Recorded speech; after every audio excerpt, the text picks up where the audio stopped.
But, you know, it's just that our police force here has got so many problems. Not just from, you know, the public, but a lot of internal pressures that, you know, they don't even want to talk about because of retaliation. Mm-hmm.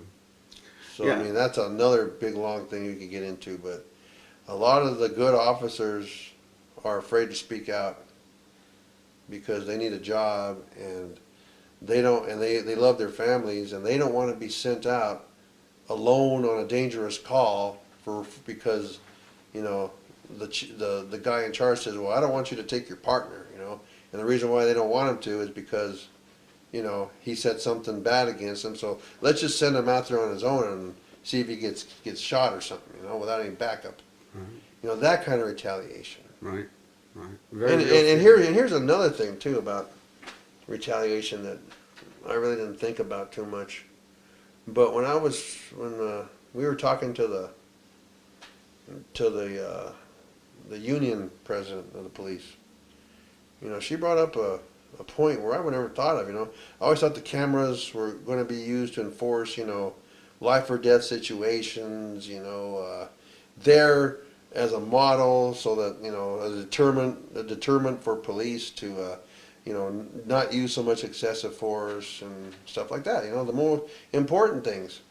But she brought up to our attention that no, some of these commanders uses it for the small things to get to them, like they have a tattoo in the wrong place, or they have a piercing that's not right, or you know, they should have put their right foot in front of their left foot, you know, so they're going to be retaliated against that way. They're going to be suspended, or they're going to have a verbal notice or a written notice on their records.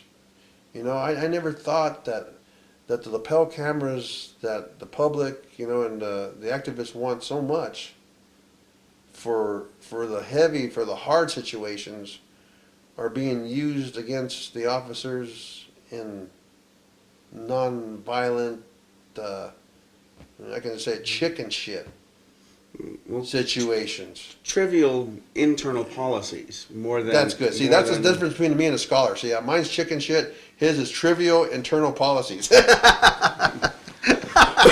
right, though. You're right. You know, and that never occurred to me.